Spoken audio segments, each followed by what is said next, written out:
Hey guys, good afternoon. So I am done with the get request test cases. So these are get request test cases which I created.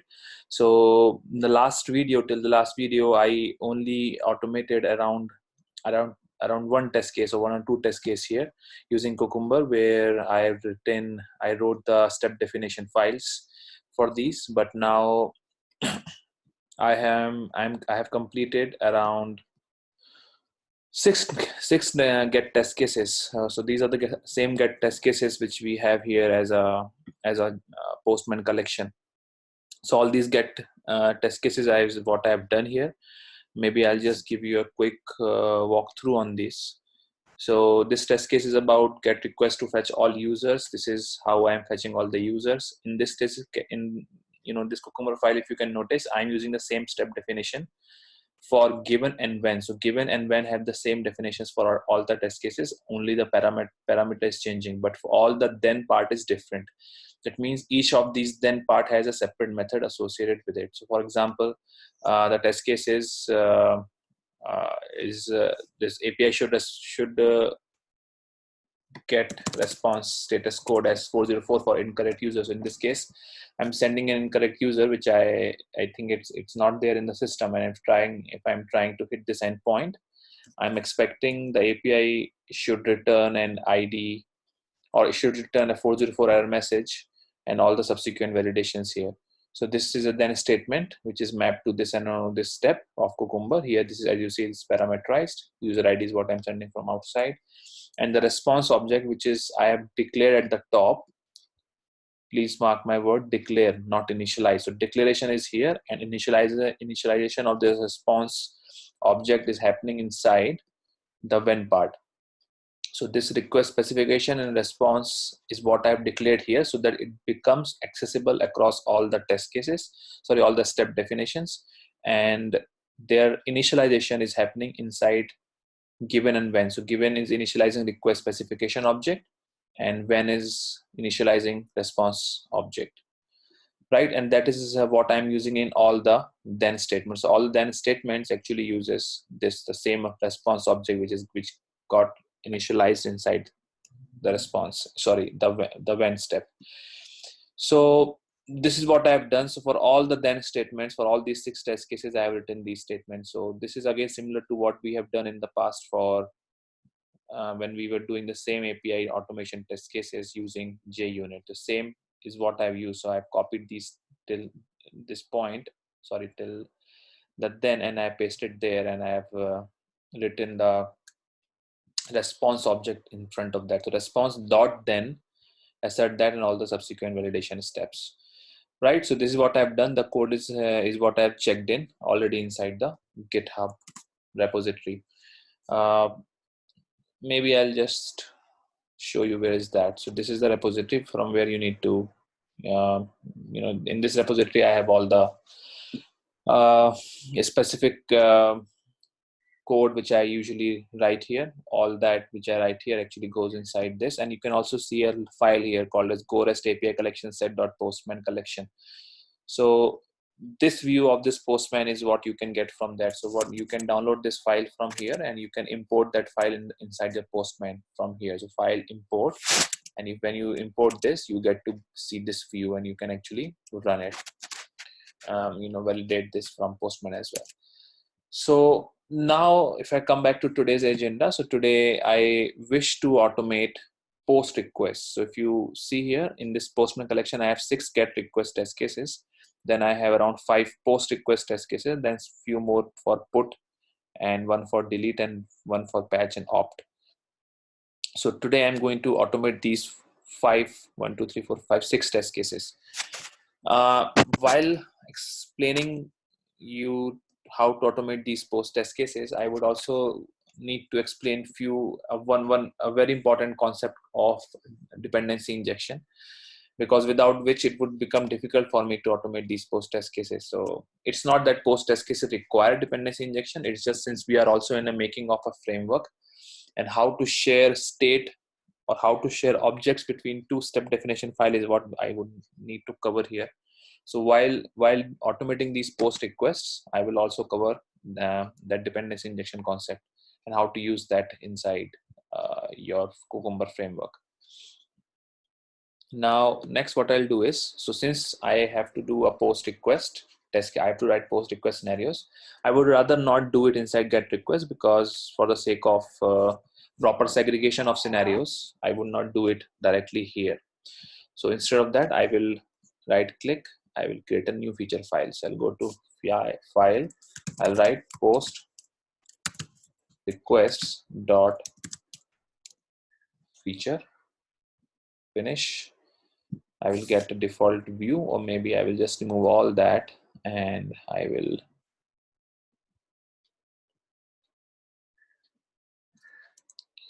copy this one scenario here, and I will paste it here, and I will write @post. There is some importance of these tags. I will explain it in this same video. So right now, if you notice, in the get request I have written @get, in the post request I have written @post. These are just tags, just a way of grouping the test cases of feature files. And I can apply this tag anywhere, by the way. So I can apply it here as well. I can write something else. So maybe not now. I'll not go into these tags right now. So first of all, as always the case, when you want to create a test case, you need to write a definition, or you need to write a scenario steps for it. So this is, so I'll change the feature file I am testing. Post request for Go REST API is what I would write here. In the scenario, I will write post request to create a user, right? This is my test case. Why I'm writing this? Because I've already written down these test cases. So first test case for post is post create user positive. And good thing is I've already automated this in when I was talking about JUnit implementation of it. So this is what I've automated. Only one test case is what I automated at the time. So this is post create new user. That is what I'm trying to do here as a first test case. Post request to create a user in the Go REST DB, something like that. So this can be elaborate. It's not that this has to be small, this cannot go bigger. You can write your own whole story here. You can write proper statements, what that scenario actually is doing. You can, completely change this, what I've written. You can write your own description of what this test case is doing. Right now, to write in few words, just this is what I've written. Now, given Go REST APIs is up and running, right? So we can use the same statement, because in this, what I'm doing is, if I go here, all I'm doing is I'm writing a given statement. I'm writing a base URI, which is server, and authentication. So this is required irrespective of it is a get, it is a post, it is a put, it is a delete. This is required, because without this, you will not be able to, hit the API. So what we'll do next is we will go back here, and we will analyze whether we would need this step. So when I say I hit the API with get request and endpoint as this, do we need this? We cannot reuse it, because this is about a get request, right? Because you see here, get is written. So we cannot reuse this. So for this, we need to create another API, another step. We'll have to say it's a post request. So when I hit the API with post request and endpoint as, so now it will solve the purpose. Next, we'll analyze what will be the then statement. The then statement here is then API should return all the users. So I cannot even reuse this, because in this case, I'm not expecting it to return any users. I'm expecting that then the API will create, or maybe API created a new user in the system, perhaps in the system, right? Now there are few more additional steps which I would need to write, because since this is a post request, I would have to write two more things. One is, once the API is up and running, that means authentication is written there. Authentication statement is written, or method is called. I need to do two more things. That is, and header is set, and body to create new user is set. So I don't have to explicitly write these two statements. I could actually merge it with the when part here. But just to make you understand how can we do things from outside, from future file, I'm writing these statements. Maybe later we will remove these, but for now I'll just keep it. So when I hit the API with post request and endpoint as this, and the body to create new user is set and header is set, or maybe instead of these two statements, I will just remove one of them and I'll write, and I set header and body. Right, so when I set header and body to create new user,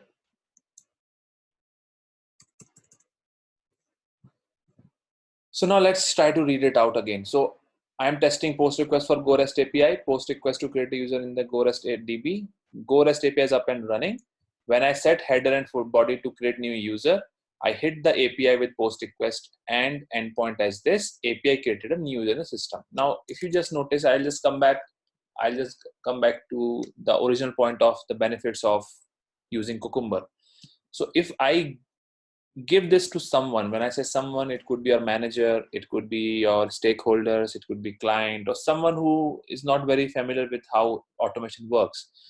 He or she can immediately look at it and can understand what's happening behind it.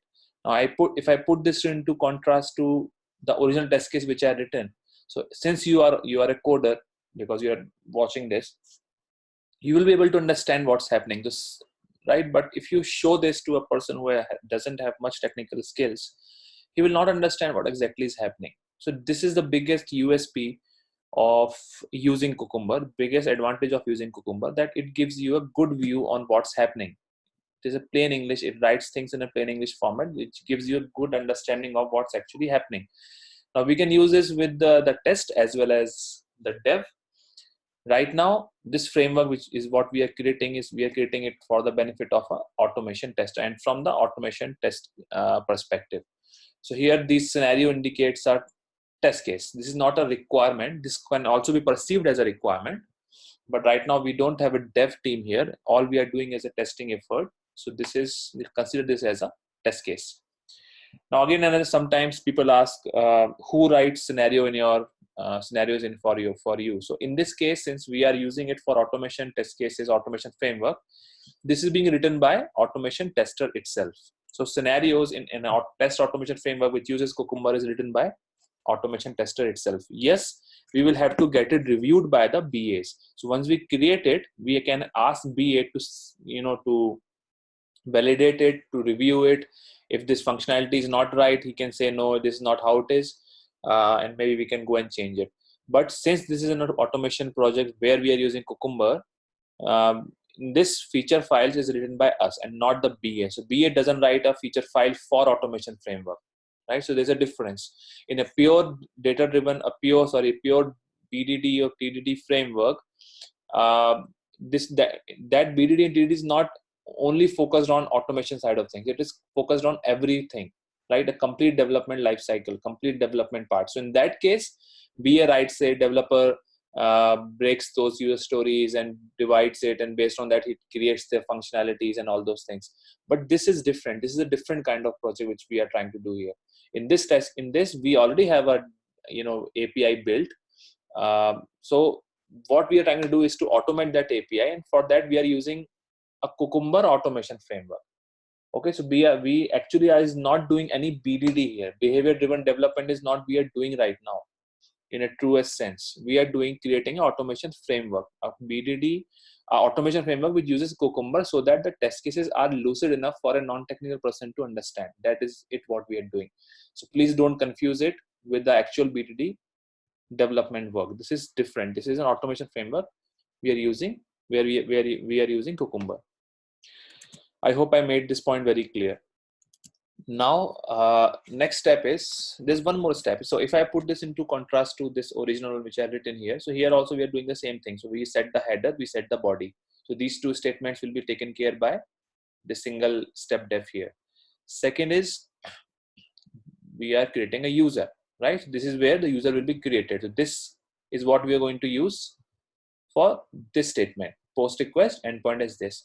Third is, then the API created a new user in the system. So if I go back, this is where I am checking whether the API has created a new user or not. Then at the last, I have one more validation. So I have one more validation here where I am writing, where I am validating whether when I do a get request for the ID. So when I'm doing a get request for the ID, I'm getting a response. So there we require one more statement here where I should write. So once API created a new user in the system, then I also need to do API. And when I hit the API with get request,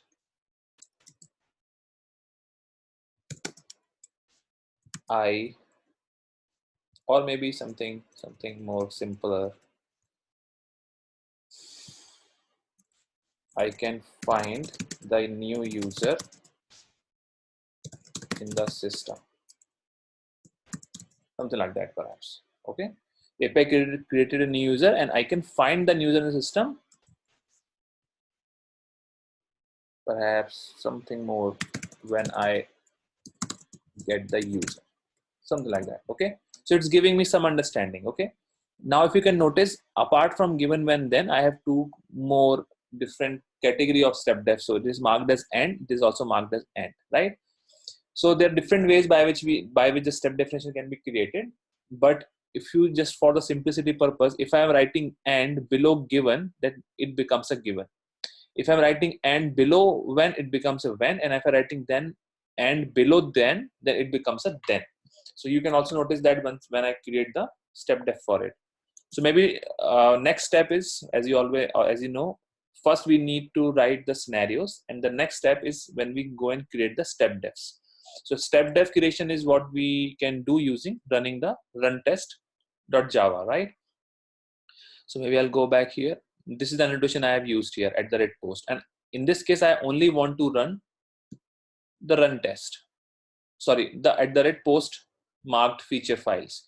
So in this case, there's another concept, because if I go and run it now, it will try to run get as well as post. I don't want to run, get and post. So what I'll do, I'll introduce a new parameter here called as tags. So this tag is again you can say is a parameter for at the red cucumber options, and in this case I have the option to categorize and mark or actually execute the feature file or scenario based on their tag values. In this case, I am going to write at the red post. So when I do this and I run this, it will try to find in all these feature files, it will try to find under features and API folder, how many feature files are there which are marked as at the red post, and it will run only those, right? So here it is marked as at the red post. So in this case, it will ignore this because it is marked as at the red get and not at the red post. It will only run at the red post test case. And you can actually have an option to, write as many tags there. So I can write here regression, many tags I can write here. But again, to make things simple and not to make things further complex, I'm just using one tag here at the red post. So let me go back. Now here we have at the red post, and dry run is I will mark it as true. That I don't want to actually execute it. I just want to do a simple dry run. So if I right click, run as JUnit test. So now it has executed and it is saying I am not able to find these statements. So you can have to copy it. So I will just copy these, and I would like to create a new step def because, as I said, I need a proper segregation. So this is a get request step defs. I will go and create another class. I will give it a name as post request step defs. It's not a good practice to write everything in a single file. You should be creating. You should know how to categorize, and should put those methods in a proper categorized, segregated manner. So that is what I have done. So when, then, right? If you notice, API created new user was a then, and I can find the new user in the system and I get the user was a and. But as I said, if it is written inside below then and is used below then, it becomes a then. So if you notice here, it actually has become then and not at the red end here. Okay. So now I have these definitions. Only definition which is already present is Go REST API is up and running, right? Now we have a new complexity. I'll come to that, but before that I would also have to use server and access token here. Okay, so best thing is, instead of putting it everywhere or putting it here and maybe in all the class files, why not just make it available in the test base, which is already, I am using this to inherit common things which can be used across everywhere, and maybe use it from there. So I will just remove these statements from here, and I will go here and I will extend this as well. Extends test base. So now I have extended this. Now we can start writing. So when I set header and body to create new user, I can actually make use of the existing one where I have using header and body. So maybe I'll just copy these statements from here, these 4 statements. And one, there's an error, maybe I'll solve it later, but for now let me go to post requests and mark it like this. Sorry, not here, I'm sorry. So I will go and put it here. So when I set header, body and create user, so now I have a body string which is this. Okay,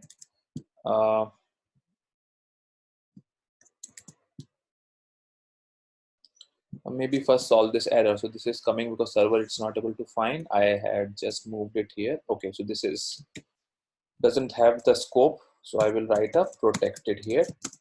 I hope you all know what protected does. So if I do a protected, that means all the child class will now be able to access these variables. So now if I go here, the error is gone. So I'll go back here. So these statements, set header and body to create new user, I have written these 2 statements here. Now this body and as well as this header, I need to set to some object, isn't it? Where is that object? So if I go back in my original statement, in the original feature file, it is saying Go REST API is up and running. Where is this? This is inside the get request class. So this is getting set here. This is being getting set here. But I want this variable to be available in this class, and that is where the main problem has originated. That means I want to, sorry, not this one, this one. So the main problem is I want to do all the operations, but those operations has to be done inside these 2 objects, which is request specification,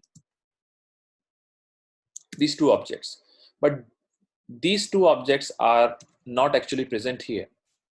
These 2 objects are present inside the get request stepDefs files.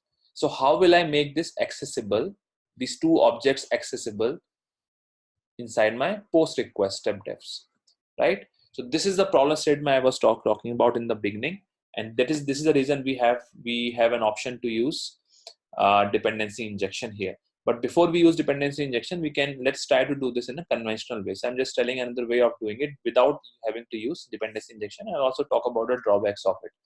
So I'll go back here. Maybe if I move this to test base, if I move this to my test base class, that means once it is in test base, it is available to get request as well as post request, because both of them extends this. So if I go here, I will copy,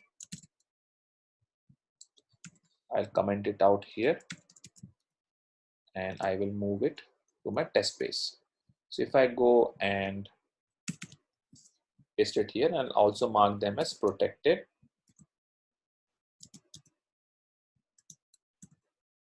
Now maybe I can make use of these variables here. So if I do a response dot, I will get the information here. So maybe I'll do that. So post request, sorry, this is my post request. Yeah, this is the one. So this is first I need to do So given is I have already done headers, and body is what I have to set, right? So, or maybe I'll copy these two statements. I'll copy the headers and body. I will go here. Maybe instead of copying, let me just write it. So I will go back. Let me close it because I've already created the step def for it. I'll open it. So it will now show me. So this is what I am trying to write now. Here I need to access request spec. Now this is what I would get from here, request specifications. Request spec is what I'm trying to access inside my this step def file. Dot headers. Headers I need to enter this value. And maybe I'll just remove all the comments. Comments actually makes the code bigger. We don't need it here. Okay, dot body. In the body I would like to pass the string version of it. So I write here body. Right, so this will set my request specification. And then we have third step def to written. So we have, when I hit the API with post request, right? So now I will use my request spec dot post with the URI which I am sending from here. I can say it's an endpoint. So this is the endpoint I would like to hit. So when I do that, and maybe I can also take help of the previous one. So this is what I did, right? So when I did a post, so I think I missed one statement here. So when request spec dot when dot post. So when this happens, this would return a string. Let me just return it. So once this happens, this will not a string. So I need to return a response actually. So I will write here response. So this response is what I'm getting from, again, from a test base, right? So this is what I'm getting from test base. I'll go here. Once the response is done, then I'll say API created a new user in the system. And now comes the validation part, which again is present here. So response dot then, and all that I can just copy and I can just paste it here. So this becomes my then part. And then, okay, there's an email. So maybe this email I need to validate at the top. So maybe I'll move this here and I'll paste it here. And this email is what I can just pass it here. It's already passed. It's done. Now last is when I can find the new user in the system when I get the user, right? So this is the step for it.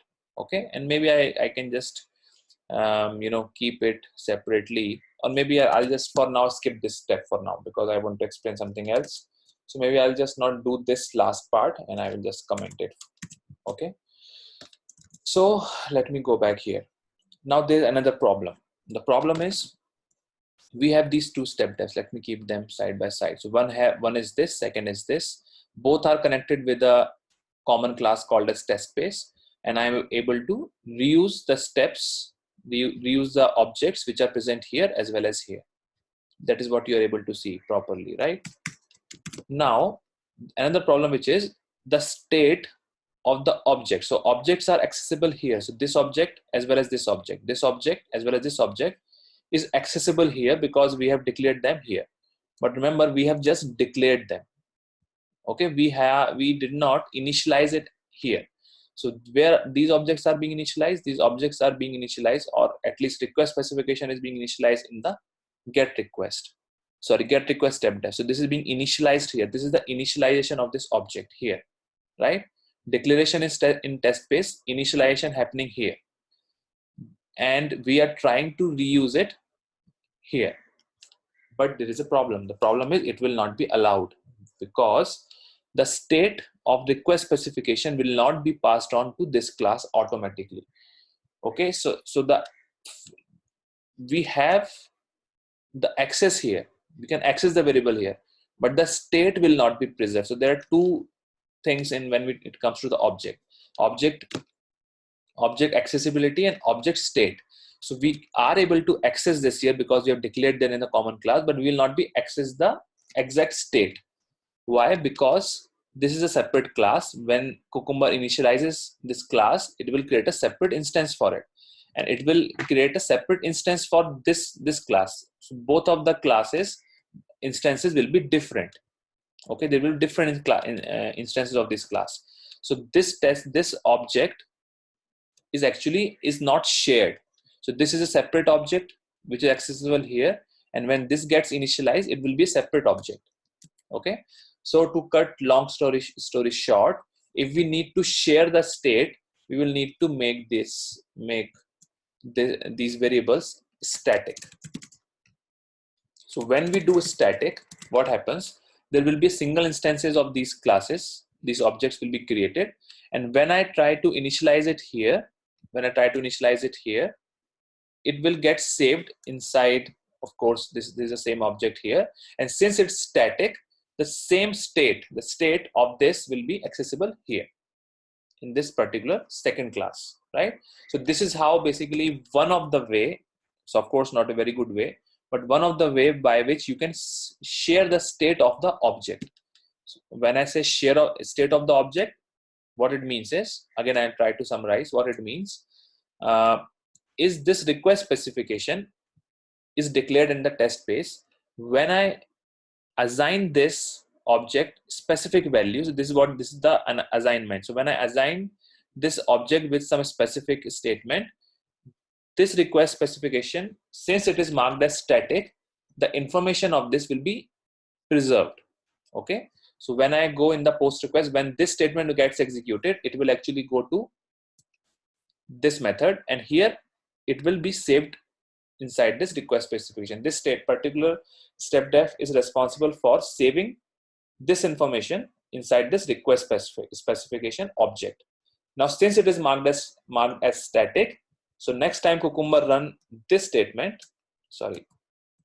when it will run this statement, which is actually present inside the post request stepDef, the state of request specification will be preserved because it is marked as static. So it is accessible because I have put this inside test base, and it is also marked as static, so I can actually use it directly, and the state which was set in the previous step here is actually accessible here, right? Now let's talk about its downsides. Anything which is marked as static, and which the object which is you are using to set and reset, is not a good approach. Why? Because it hampers your parallel execution to start with. If you're using something as static, if you try to do a parallel execution for, in that kind of framework, it will always give weird behaviors, because static is a poison for parallel or concurrent execution, right? So this is one of the way of doing it. If you don't intend to run anything in parallel, you can actually use this approach. But in my opinion, it's not a very good approach, and not in my opinion, it's like in the industry standard, this is not a good approach. So you should never, resort to this kind of approach unless it's a small POC which you want to create, right? So now maybe to prove my point, I will just try to run it, just see if it works. And before I run it, I would like to print the response. So I'll just do a sys out here, and I'll write response dot string. And to run this, I will go here, dry run. I will have to mark it as false. I will right click, run as JUnit test, and the outcome of it is, as you can see here,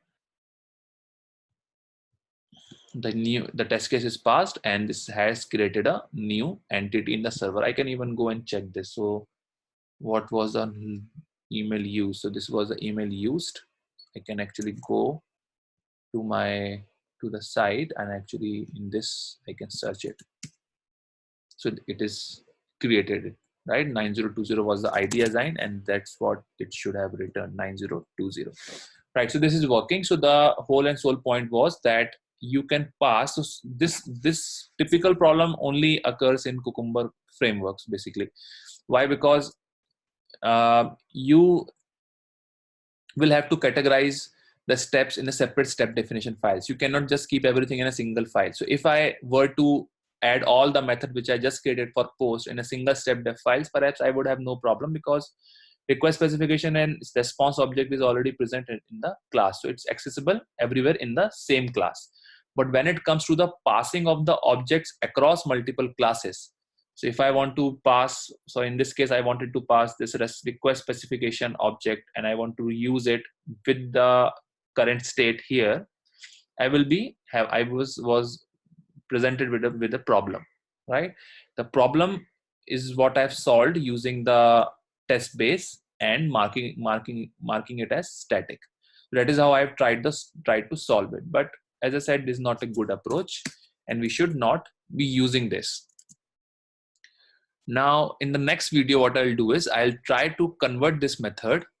So instead of using this test base, I will be introducing dependency injection. So that I'll try to explain in the next video.